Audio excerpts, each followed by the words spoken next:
2024 on ollut suuri vuosi, jos puhutaan James Cameron 4K Ultra HD-julkaisuista. Kyllä. Keväällähän tuli tää kolmikko, eli Aliens, Abyss ja sitten tää kaikkein kammottavin True Lies. Eli jos haluat nähdä videot, meidän tarkemmat ajatukset näistä aikaisemmista, niin pistä linkkejä tonne ja kuvausteksti. Ja filmin lopussa myös linkkejä on siihen. Mutta kun me äänittelimme sitten viimeksi tätä James Cameron spesiaalia True Liesia, niin silloin me emme todellakaan vielä tienneet, että tänä vuonna on tulossa vielä yksi James Cameron yllätys. Ja sehän oli Terminaattori 1. Kyllä, vuodelta 1984, eli 40 vuotta tasan tarkkaan siitä. Todellakin. Kyseinen elokuva näki ensi-iltansa Yhdysvalloissa. Sitä juhlistamaan saapuu tää tosiaan Warner Brosin julkaisema tätä 4K Ultra HD. Nämä aikaisemmathan nämä on 20th Century Foxin lisenssoimia, eli Disneyn tuotantoja. Ja ilmeisesti on nyt käynyt sitten niin, että tää on sama porukka, eli toi Park Cinema vai mikä se on siellä Australiassa, se Peter Jacksonin poppo, joka on myös restauroinut tämän Terminaattorin, niin tänään sitten aletaan puhumaan siitä, että miltä tämä näyttää. Mutta sitä ennen muutama sana vähän tästä itse leffasta, joka varmaankaan ei kenellekään ole siellä mitenkään outo tuotanto kyllä. Eli Sarah Connorin poika tulevaisuudessa pelastaa maailman kaikin keinoin ja sitten tulevaisuuden pahikset lähettää kuulijat robotin tuohon menneisyyteen, että pistää äidin päiviltä ennen kuin poika kerkee syntyy. Niin. Siinä on sulle juoni. Joo. Ja. Mutta hyvikset laittaa kato oman kaverinsa kanssa sinne vähän suojelemaan tätä Sarah Connoria, että ei käy kusiset. Ja lainatakseni takakantta tästä mahtavasta Suomi-kasetista, niin kammottavaa Terminaattoria näyttelee muskelimies valkokankaan ulkopuolella Kennedy-klaaniin pyrkivä Arnold Schwarzenegger on elämänsä roolissa. Täysin tunteita ilmäänkään värähtämättä hän, vai pitäisikö sanoa se, kylvää kauhua ja kuolemaa ympärilleen. Vittu mikä lähestymistapa Kennedyn sukuun pyrkivä. Toi on oikeesti ihan vitun kusipäisesti sanottu. Siis paras takakansi teksti ikinä. Tässä lukee myös, että älypäät koneet keksivät pirullisen keinon tuhota vastustajansa. Lähettävät ajassa taaksepäin 80-luvun Terminator tuhoajarobotit. Varmasti kaikki ovat nähneet Terminator tuhoajaelokuvan ja ymmärtääkseni sinäkin Apassi olet nähnyt. Sanotaanko näin, että mä veikkaan, että kun tuossa on 40 vuotta väliä, mä veikkaan, että se on yli 40 kertaa, kun mä tämän elokuvan on nähnyt. Joo, kyllä mäkin. Siis muistatko, kun ekan kerran näit? Kyllä, mä sen muistan. Silloin oli vuosi 88 ja oliko Soulin olympialaiset, kesäolympialaiset, mä muistan niistä sen ja sitten se oli siinä loppupuolella, niiden olympialaisten loppupuolella, niin kaveri sitten sanoi, että hei siellä on semmoisen kaverin leffoja tuolla elokuvateatterissa katsottavana kuin Arnold Schwarzenegger, että lähdekö katsomaan, niin mä sanoin, että voi mä lähteä, kun en mä tiedä kenestä on kysymys ja se oli sitten niitä ensimmäinen kosketus sitten koko ukkoa, että eli se vei mennessään silloin. Eli tää oli Virossa silloin? Joo, oli Virossa. Mä olin silloin 9-vuotias. Just, okei. Silloin on ollut vähän eri meininki. Mä en todellakaan näe tätä elokuvateatterissa, mutta muistan sen elävästi, kun tää tuli mun mielestä TV2, ensimmäinen Suomen televisioesitys ja salaa sitten katseli, kun se oli kouluaamu, niin salaa katseli näitiltä sitten sillain omassa huoneessa, että estin sen silleen, että ei näe niinku television välkettä sieltä niinku oven sieltä reijän alta. Niin se katteli salaa ja sitten voi jumalauta, että varsinkin se lopun kohtaus, missä Terminator ilman tätä ihoa menee siellä tehtaalla, niin se jätti kyllä jäljen. Ja jos nyt puhutaan siis elokuvasta sinänsä, niin verrattuna vaikka kakkoseen sitten, niin kuin Terminator 2, se on suoraviivainen toimintaelokuva. Kyllä. Mutta tää ei ole mun mielestä toimintaelokuva. Tää on tech noir science fiction thrilleri. Eli cyberpunk-trilleri. Mulla tulee aina mieleen, että siis Terminator Schwarzenegger, niin se on niinku enemmän Michael Myers kuin sitten taas Robocop. Jep. Se on slasheri-pahis, joka sitten kylvää tuhoa. No siis periaatteessa tämä voisi laskea, että tämä on slasheri. Niin, no mun mielestä ihan helposti. Kun se alkaa siitä alusta, niin kun se alkaa tappaa näitä Sarah Connor-nimisiä muijia niin ympäri kaupunkia, niin ihan hyvin tämä voisi keskittyä pelkästään tähän aspektiin. Niin, ja että sitten tämä on joku fiksaatio Sarah Connoreita. jos näin. Ja sitten se olisi käynnetty silleen, että niinku, tässä on nämä poliisit, jotka on ne päähahmoja, mikä se yrittää selvittää. Ja sitten se olisi niinku lopussa uskomaton käänne, että ei vittu, tämä onkin robotti. Niin on. Niin tämä olisi voinut ihan hyvin tehdä, koska niillä oli ainakin kyttien kohdiltakin kästikin tosi hyvin kunnossa. Joo. Niin. Eli niin kuin olisi helposti voinut, tiedätkö, kumpikin kyttä olisi voinut kantaa omaa elokuvaa periaatteessa. Joo, eli poliisirooleissa tässä nähdään tosiaan Lance Henriksen ja sitten Paul Winfield. Niin. Ja sitten tietysti Schwarzeneggerin lisäksi tässä on pelitä 3 päähahmoa. Schwarzeneggerin Terminator, sitten on Sarah Connor, jota esittää toi Linda Hamilton ja sitten tietysti Kyle Reese. Michael Fiinin esittämä Kyle Reese. Joo. Ja mun täytyy sanoa, mä en pysty ketään muuta kuvitteleen näyttelemään ketään näistä niinku rooleista, tiedätkö? Eli alunperinhän se piti olla niin, että Schwarzeneggerin piti näytellä Kyle Reesea. Ja niin piti, ja sitten Lance Henriksenin piti näytellä Terminaattoria. Joo, siis Eli siinä vedettiin aika hyvin soppaa. Sekaisin. Ja sano nyt toi muija tuosta liftarista, toi Jennifer Jason Leigh. Joo, se piti näytellä Sarah Connor. Joo. Niin, että siis maailma voisi olla vähän erilainen, jos tietyt palat olisi loksahtanut eri lailla kasaan. Ja hyvä, että näin loksahti kasaan, miten ne nyt on. Nehän meni 9 kuukautta joutui lykkään kuvauksia Schwarzeneggerin Conan 2 kuvausten takia. Että. Joo. Mutta näin siinä kävi sitten, ja James Cameronin toinen ohjaustyö, me emme puhu Piranha 2, siitä ei kukaan mainitse yleensä Cameronin filmografiassa. Eikä Cameron itsekään tykkää aiheesta kauheasti puhua. Että. Mutta siis voidaan puhua siitä, että tämä on niinku debyyttiohjaus ja vittu mikä leffa. Kyllä siis niin. Ihan mun mielestä näitä harvoja kertoja, kun debyyttiohjaaja osuu niinku ihan ensimmäisellä täyteen napakymppiin. Tobe Hooperi, Texas Chainsaw Massacre, Wachowski Brothers, Poundi, joo. Sitten kyllä noita on. Kyllä niitä on joo, ja siis, mutta yllättävän vähän. Niin. James Cameron teki mun mielestä hienoa jälkeä. Mun mielestä tämä on James Cameronin paras. Ihan, joo. Ja sitten mun mielestä James Cameron oli just, että miksi tää on niin vitun hyvä ja tiivis paketti, mä näen tämän asian näin. Että James Cameron on ollut tosi rajatusti rahaa käytössä ja että sen piti todella tarkasti miettiä, mihin hän pistää mitäkin, ja sitten se on valvonnut sitä todella tarkasti, että rahahanat riittää loppuun asti. Nykyään tällä jätkällä hän on silleen, että ne rahahanat on auki ja ne on niin kauan auki, kun James Cameroni päättää laittaa ne hanat itse kiinni. Joo. Eli kaveri on tämmöisessä asemassa nykyään. Kyllä mä yhdyn ihan täysin tähän mielipiteeseen. Eli siis periaatteessa niukat resurssit pakottaa tekemään ratkaisua, jotka sitten on lopulta parempia kuin pussillinen uusi. Ja tässä on monta hienoa kohtausta, mikä nykyään tehtäisiin toisin. Esimerkiksi se stop motion robotti. Mä muistan, kun mä näin kiluna näin kakkosen. Mä olin tosi pettynyt, että se ei näkynyt Schwarzeneggeria ilman näitä sen nahkaa. Sillä että siis se on jäänyt niin elävästi mieleen. Poliisiasema hyökkäys, malauta. Mehän Pelosekatin tunteena alettiin miettiä, että jos tässä olisi vaikka Lukas ollut taustalla tätä uutta julkaisua tuomassa esiin, miksi musta tuntuu, että se stop motion robotti olisi vaihtunutkin volttiin heittelemään. Ei vittu, ei jumalauta. Hei, Brad Fiedelin musiikki. Kyllä. Ihan mahtava ura-uur. Joo, konemiehen sydämenlyönti, niin kuin se dokumentissa sanoo. Ja niin kuin siis semmoinen ikoninen, tiedätkö, niin kuin, se on tosi tämmöinen niin kuin, vähän niin kuin alkeellisen kuuluinen syntikka-skore niin kuin siinä. Niin kuin. Joo, ja se on tehty alkeellisilla syntikoilla, mutta se on tehty vaan niin vitun hyvä biisi.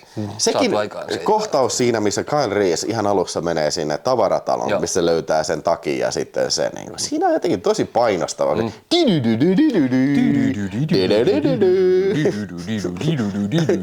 Joo.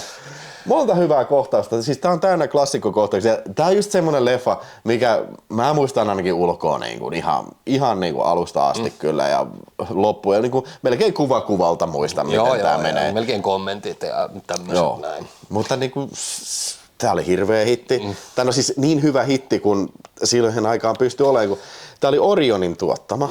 Porukka ei uskonut tähän, että joo, tää on vaan tämmönen action-exploitaatio enää. Ja siis pikkuhiljaa se sai mainetta leffateatterissa, mutta niin kuin vasta videolla. Joo. Mun mielestä tästä tuli semmonen te-hitti. Joo. Ja mä luen tästä nyt pätkän tästä. Mä oikein katsoin, mulla on vessapaperirulla tässä lytättynä. Video-opas vuodelta 1995. Tässä Bello Romano sanoo, että uuden videomaisen 80-luvun elokuvan merkkipaaluja ja Arnoldin paras roolisuoritus.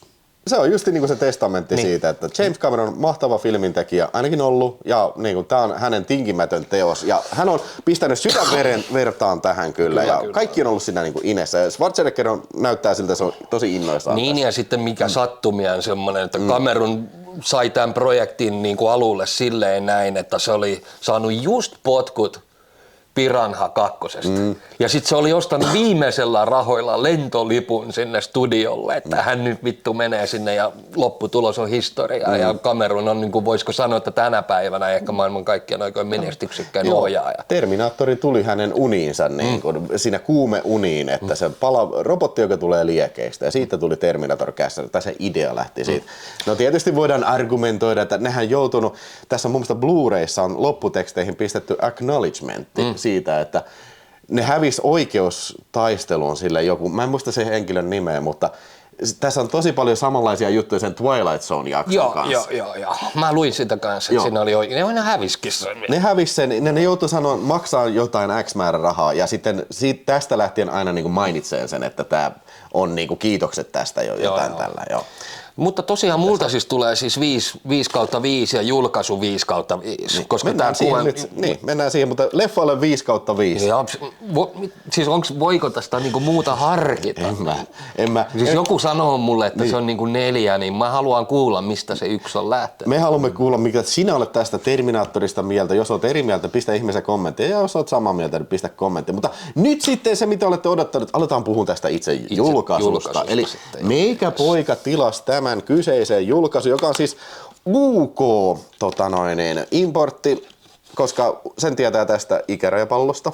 Ja mun ymmärtääkseni tätä Suomessa ei ole julkaistu, vaikka tässä on suomenkieliset tekstit kyllä. Maksoin Future Movie Shopista, niin maksoin tästä 38,95 € yhteensä postikuluineen. Mutta any case, tää oli slipari varustettu UK-versio, tosiaan Warner Home Video julkaisema. Mitä oot mieltä kansista? Katos nyt oikein. Ei toi ole paha. Ei tää huono. Tää on mun mielestä hyvinkin paljon kunnioittaa sitä alkuperäistä, mikä on tässä, eikö niin? Joo. Siis saman tyylin. Sama idea, mikä on tää perinteinen kansi. Joo. Ihan tykkään tästä. Mutta tässä on ilmeisesti silmiin laitettu sitten Kyle Reese. Siellä Kyle Reese ja Sarah Connor, sitten toi Cyberdyne System Model 101 on siinä. Joo, mä kuulin kyllä tämän peltivaihtoehdon. Joo, siis peltivaihto tässä, niin mä en sitä edes harkinnut ostavani. Tai no hetken aikaa mietin, että pitäisi ostaa tätä videoa varten, mutta siis vittu samassa paikassa, niin hinta oli mun mielestä 20 € kalliimpi, 54,95. What the fuck? Ja se on niin tyylitön, se on niin se kansi, siis tulee mieleen, siis on mä paskempiakin näin, mutta tulee mieleen tähän vähän niinku tämmönen niinku uusi TV-sarja tai joku semmoinen. Ei yhtään sopi tyyliin. Tää sopii paljon paremmin tyyliin kyllä tämä kansi. Se pitää jos ei Schwarzeneggeria ole siinä kannessa, ei se ole silloin Terminator. Mä oon ihan samaa mieltä. Vittu kun mä oon aina nähnyt sen niin siinä kannassa. Näin on. Mieti nyt yhtäkkiä sinne laitettaisiin Kyle Reese näin.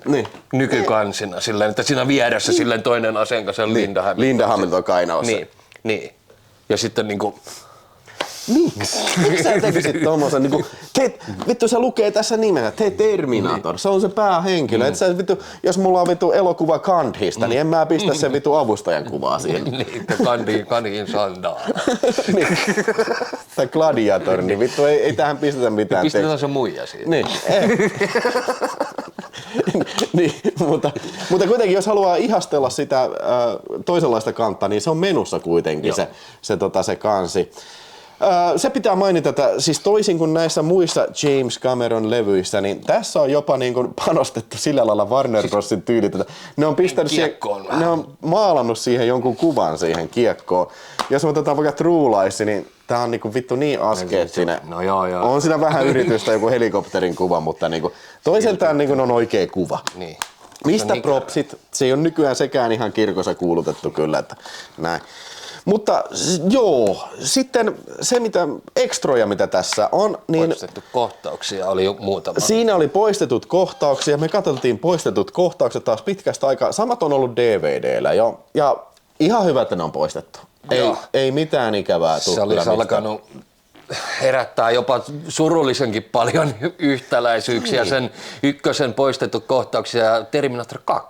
Joo, siis siinä paljon pedataan jo se Linda Hamiltonista samanlaista hahmoa, mitä se on tuossa kakkosessa. Eli meidän täytyy mennä Cyberdynelle muuttaa se tulevaisuus. Ja sitten Kyle Reesein hahmoa taas heikonnetaan siinä. Että se on vähän semmoinen... Ei mennä. Niin, hän alkaa itkeä siinä, että tämä on kaikki gone tulevaisuudessa. Mielenkiintoista matskua, mutta niin kun, mä oon tosi tyytyväinen, että se on leikattu. Mun olisi vaikea... Joo, se olisi sanotaan näin, se olisi huonontanut kakkosta. Niin, ja kyllä se olisi mun mielestä huonontanut tätäkin. Ykköstäkin, koska niin kun, minkä takia sä esittelet tämmöisen mahdollisuuden siitä, jos ei sitä tehdä mitään sille. Niin, että niin kun, näin.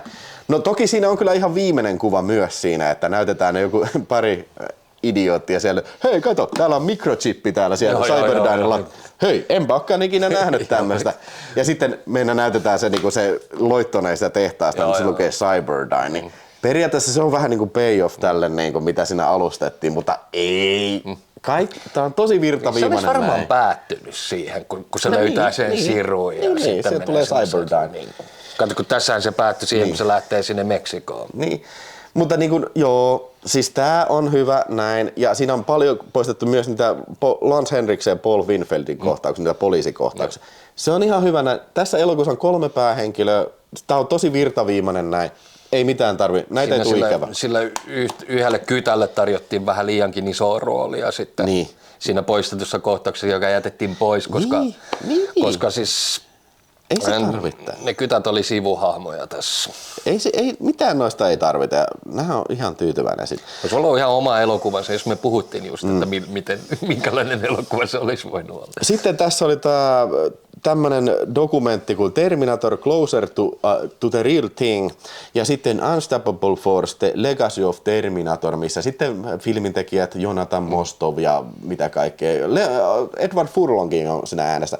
Nämä dokumentit, nämä 2, mitä tässä mainitsin, niin ne on ollut aikaisemmin tuossa 2005 vuoden Special Ultimate Edition DVD:ssä. Ei siis siinä samassa, mikä meillä oli, se oli UK-versio. Joo. Lisäksi tässä on Creating the Terminator Visual Effects ja Music, 20 minuutin dokumentti about, siis elokuvan erikoistehosteista näin. Ja se on itse asiassa otanta tästä tunnin dokumentista, Other Voices Back Through the Time, Creating Terminator, 59 minuuttia. Ja se on ainoastaan tämä dokumentti on tuolla DVD. Joo, se löytyy kyllä himastakin. Sitä ei ole tällä Blu-raylla, eikä Blu-raylla myöskään ole näitä 2 dokumenttia, mitä tässä on. Eli siis jos sä haluat niin olla perfektionisti niin ekstrojen suhteen, niin sun pitää tämän lisäksi hommata toi DVD sitten hyllyyn, koska siellä on näitä tuotantokuvia ja näitä stilligalleroita ja kaikkea tämmöistä. Näin. Mun mielestä minkä takia? Tää on niinku 40-vuotis juhlajulkaisu. No vittu lyönyt kaikki samaan kansiin. Mistäkään kaikki samaan kansiin? Mitä vitun salattavaa teillä on? Siis mä luulen, että vain ja ainoastaan kyse on siitä. Oikeuksista. Siis oikeuksista, koska niin kun, mä katson, se dokumentti, tää Other Voices löytyy tuolta YouTubesta, mä katsoin sen tätä pohjille, niin siinä on pätkiä, niin kuin, mikä on selvästi kuvattu Terminator 2 kuvauspaikalla. Schwarzenegger heittää läppää ja tällä. Niin mä vähän luulen, että eikö sä sanota, että niitä on käytetty jossain uutisissa? Joo, siis esimerkiksi kun tiedätkö, että ensi iltaani on tulossa tämmönen ja tämmönen elokuva, ja sitten tässä teillä James Cameronin haastattelua, niin ihan samasta vitun setistä on otettu James Cameronin haastattelusta ja pätkiä, kun se puhuu. Se on varmaan osa jotain tämmöistä presskittiä, nämä haastattelut. Ja sen takia ne käyttää vain yhden osan sitä dokumenttia, koska niillä ei ole oikeutta siihen muuhun osaan tästä. Että niin kuin mä veikkaan, että kyseessä on varmaan niin kuin semmoinen, joko sitä firmaa ei enää olemassa, mikä välittää niitä, tai sitten yksinkertaisesti Warner Bros. Ne ei ole vaan viittinyt niin kuin hommata niitä. Että niin kuin, kummakin on ihan valideja pointteja.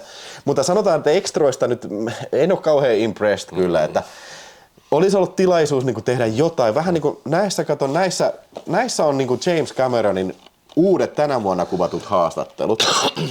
Niin tää olisi vähän samaa kaivannut. Vähän samaa kaivannut, vähän uutta ja siis tämmöistä niin kuin Olisi lyönyt vittu kaikki näyttelijät saatana ääneen jollain tavalla. Kertoo, että millä tavalla ne muistaa sitä hahmoa, millä tavalla ovat sen hahmon saaneet. Kaikki on vielä elossa. Niin, nyt no en mä tiedä, onko Paul Winfeldt täällä kuollut, mutta niin kuin mutta niin kuin Lance Henriksen ja Schwarzenegger ja... Joo, ja hyvin voivat, että ei mitään hätää.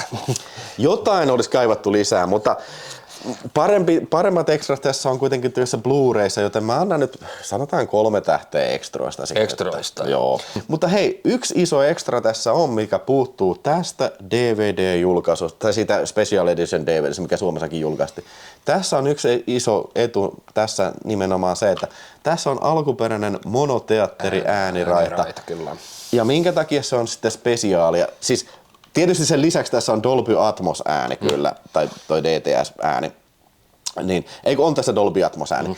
Niin miksi se on sitten merkityksellistä on se, että siis kato kun tehtiin se Special Edition DVD ja 5.1 ääniraita, niin joitain ääniefektejä muutettiin sellainen moderneimmaksi ja siis sellainen ehkä niin kuin enemmän robust. Ja siis se on semmoinen, mikä toimii enemmän monikanava äänessä, koska tämä oli pienen budjetin elokuva. Ne joutuu käyttämään myös tämmöisiä niin kuin stock-ääniefektejä. Mutta me katsottiin tää tällä Atmos-raidalla. Joo. Ja katsottiin sieltä täältä aina vaihdettiin, kellattiin taaksepäin ja katsottiin teatteriääniraita. Kyllä niissä on. On ero. On aika paljonkin. Että etenkin se yksi ammuskelu oli tosi paljon eri siinä äänellä. missä Schwarzenegger menee sinne ensimmäisen sarakkoon ja ampuu sitä siemaan, se sanoo ja kun tässä uudessa äänessä on sitä Mä veikkaan, että se on ehkä enemmän niinku siihen asemalliin sopiva ääniefekti siinä uudessa. Tai sitten sinne vitun Cameronin teknisen porukkaan eksynyt tyyppi, joku vitun asehullu, joka ei tämmöistä ääntä kuulu tommosesta saatana numerosarjasta, että tämmöinen siis ääni siitä kuuluu. Mutta niin kuin, me katsottiin tosiaan Atmos-äänetä, siinä on tosi hyvä surround-ääni, siis tosi jytisevä ääni kyllä ja kaikki nämä tulevaisuuden laaseriäänet ja räjähdykset. Muutamassa kohtauksessa oli silleen, että se itse toiminta kuului yllättävän hiljaisella, mutta sitten taas niin kuin kaikki muu metalli kuuluu, esimerkiksi musiikki kuuluu niin kuin paljon lujempaa. Ei mulla ole mitään valittavasta. Ei siinä ollutkaan. Mä istuin taas sitten tuossa keskellä, niin keskellä kuin sä voit itse. Keskellä, mihin on optimoitu mun surround-systeemi. Niin ei mitään valittavasta siinä. Että kyllä mä äänestä annan siis kun kerta näin tehtiin, ja mä arvostan tätä, että pidetään alkuperäinen mukana. Fanit on pyytänyt tätä tosi pitkän aikaa. Siitä mä annan täydet pisteet. Hyvä miksaus. 5/5. Tämä on niitä harvoja tosiaan, että kun VHS jälkeen ollaan ääniraitaa kadotettu, niin nyt se sitten on viimein tähän löydetty. Joo. Siis ilman muuta ei sillä voi antaa kuin 5/5. Siis niin kuin, tehkää lisää tämmöistä, please studiot. Niin. Mutta sitten tietysti itse kuvan laatu. No mille tää nyt sitten näyttää? Noniin. Oli muuten hyvä nähdä, että Schwarzenegger näytti ihmiseltä. Niin. Koska me, kattokaa True Lies, niin jos te tykkäätte vähän Muppet Showsta, niin siinä teillä on pahimmillaan semmoista kuminaaman venyttelyä, mitä vaan voi olla. Tämä on ehkä legendaarisin esimerkki niin huonosta digitaalista AI-masteroinnista, mitä voi about tehdä ikin. Mutta iloksenne voin sanoa, että siis tämä näyttää tosi hyvältä. Ihan vitun hyvältä. Siis ilmeisesti pohjana on ollut niin kuin 2013 vuoden tämä 4K-masterointi, tai siis tämä 4K-skanni, tai sitten 2K-masterointi, josta se sitten on joillain työkaluilla niin kuin Mä en oikein usko tähän upscaling, koska tää on niin tarkka ja tää on niin luonnollisen oloinen tää kuva. Mulle tulee mieleen siis Abyssi, siis masterointi tästä, mutta Kyllä siinä ehkä vähän on tämmöistä Aliens-tyylistä. Se vasta vähän niinku, tulee niinku fiilis parissa kohtaa, että okei, tää on vähän liian tarkka. Niinku, pitäisikö tän olla näin tarkka? Tää on niinku ainoa, mitä mä parhaiten osaan näin maallikkona selittää tätä asiaa. Mutta esimerkiksi Aliensissa oli muutamassa kohtaa semmonen, oli selvästi niinku, että ihmisten silmät kiiltää tosi epätavallisesti. Tässä ei ole. Mä en ainakaan nähnyt mitään. Ja mä katoin nimenomaan sitä. Mä katoin Sarah Connorin näitä kulmakarvoja, koska näin sä nautit parhaiten elokuvista. Sä katot hiuslinjaa ja kulmakarvoja ja silmän niinku kiiltävyyttä. Mä en mitään epätodennäköistä, epätodellista nähnyt tässä. Että niinku, mä en vieläkään ole töissä tällä alalla. Mä en tiedä, miten näitä tehdään. Mä en ollut mukana, kun näitä restauroitiin. Mä ainoastaan osaan sanoa sen, mitä mä näen. Niin, ja kyllä. se, mitä mä näin, mä tykkäsin tosi paljon. Joo, siis mä sanoin True Liesin jälkeen, kun True Liesihan se meni, se oli niin epätodellista, siis se Schwarzeneggerin ja Tom Arnoldin olemukset, että se leffa meni tälleen tuijottaessa, niin tää oli, kun sä pystyt kattoon, tiedätkö? Siis tässä True Liesissa se iso ongelma oli se on niin epätasainen. Niin on. Tiedätkö, välillä se näyttää hyvältä ja välillä se näyttää ihan vitu oudolta. Siis värimaailmakin vaihteli kesken kohtausta. Ikään kuin se olisi keskeneräinen. Tiedätkö, me ei olla vielä kunnolla hiottu tätä, että ei pistetään ulos vaan.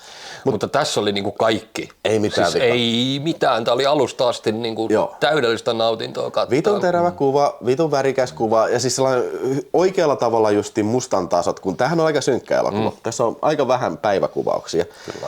Ainoastaan lopussa huomasi sen tehtaalla, kun ne on kuvannut, niin niillä varmaan ei ollut ehkä parhaat valoisuusolosuhteet. Oltiin mustan päällä, niin meni vähän harmahkoksi, silleen vähän särisi harmaa. Ja myöskin se, että tiedätkö, huomaa, että selvästi kuva on paljon rakeellisempi siellä.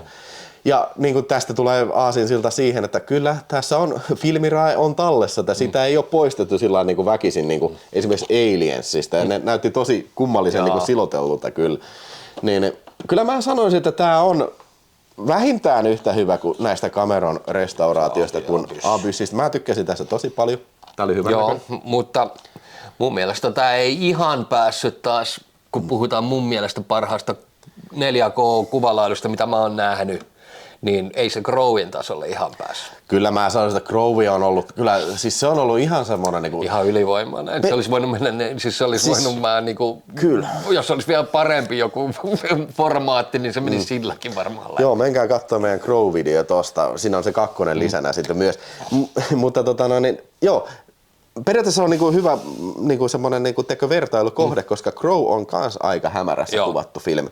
Siinä ei mitään, siis se näyttää kautta linjan tosi luonnollista. Siis se on mutta tietysti sillä saattaa ehkä olla myös etuna se, että sehän on varmaan paljon isommalla budjetilla tehty leffa kyllä. Totta kai. Että siinä ei ollut, mä en muista, että aikakausikin melkein 10 vuotta. 10 vuotta eroa, niin mä en muista, että siinä olisi ollut mitään semmoista että olisi epäselvä kuva ollut välillä ja tällä, mutta tässä oli muutamia ja mä oon ihan varma, että ne mitkä oli skarveja kuvia, niin se on ihan filmimasterissa. Ja ihan Kamerunina nyt, että hei, tämä on nyt se, tämä on se rima, tehkää tämän mukaan. Ja jos se pystyy tekemään vielä paremmin, niin teidän ei tarvitse käyttää lisää AI-keinoina. Menkää sinne vittu alunperin negatiiville, ottakaa sieltä ja restauroikaa, kattokaa mallia vittu Vinegar Syndrome, Paramount, tää vittu Crowin. Niin, kattokaa sieltä mallia, se on hyvä reitti. Niin, toivottavasti tulisi True Lies uudelleen restauroiti, koska mä veikkaan, että tää on semmonen, mikä oikeesti jopa mäkin. Mä en yhtään ihmettelisi, vaikka tulisikin. Niin. Joo. Mitä sä annat kuvan laadusta? Siis 5. Siis et sä pääset tästä. Crowe ja tää on parhaimmat melkein mitä on julkaistu, mitä mä oon nähnyt. Joo. Ei kai siinä muu auta munkaan antaa kuin se 5 tai ehkä 4,5. Mä jotain sitä ehkä väliltä, mutta mennään sillä 5 kuitenkin, ettei näin. Kun se rima ei nyt kauhean korkealla vielä ole. Siis näistä, jos puhutaan, niin. Mutta kyllä mä suosittelen, että jos sä meinaat katsella Terminaattorin, niin kannattaa tää hommata kyllä. Terminator-kokoelma, eli 4K Blu-ray ja sitten 2 VHS. Tää on muuten puoli minuuttia leikattu ja tää oli vissiin minuutin leikattu toi. Pitää hommata varmaan vielä takaisin se, sitten se DVD, niin sitten on täys Terminator värisuora. No se nyt ainakin käsissä. on tosi helposti löydettävissä. Joo, se pitäisi Terminator olla. DVD. Että. Pitäisi kyllä olla niin jo. Mutta Hei, tommonen toinen asia, mikä mua on vähän ottanut kaaliin. No tää vittu uuden ajan niinku Warner MGM. Niinku tossa on tämmönen valkoinen, se on aina ollut keltainen. Sitten MGM:ssä on aina ollut keskellä leijonapää. Mihin vittuun se on häipynyt? Niissä on tehty tämmöisiä yksinkertaisia. Me halutaan vittu kunnon Warner-logot Mä oon vähän nirso tämmöisten asioiden kanssa. Mun mielestä MGM on aina ollut leijona-logoinen eikä 3 kirjaa. Ja siis niinku toi on ärsyttävästi, niinku, jos sä pistät sen Warner Bros. Blu-ray-hyllyyn, niin. ärsyttävästi paistaa sieltä silmää. Se yksi sieltä silleen. Niin. Miksi? Niinku, että onko joku tullut sinne, että joo, hei, meillä on hyvä idea. Tehdään Terminator 4K:na, tehdään se slipcoverit, tehdään sille, otetaan monoääni, siitä pistetään extra tällä ihan vitu hyvä restauraatio, viimeisellä päälle, niin kuin näin, miltä se pitäisi näyttää, Dolby Atmos ääni, mutta hei, toi Warner Bros. Logo on keltainen. Joo, sen koska täytyy lähteä. Se on varmaan kulttuurillista omimista muuten. sen täytyy nyt lähteä tästä jo. Niin siinä varmaan on käynyt. Mutta joo, eiköhän me olla lopussa tässä nyt. Hei, 84 vuoden leffoista puheen ollen, niin nyt lauantaina puhuin sitten lisää 84 vuoden leffoista live-lähetyksestä. Ehdottomasti kannattaa tulla, jos Terminaattorit sun muut kiinnostaa, Savakestrit ja kaikki jumalauta. Kova vuosi. Ja palautetta hei tonne alle Kyllä. sitten. Yes, kiitos. Ollaan kuulolla.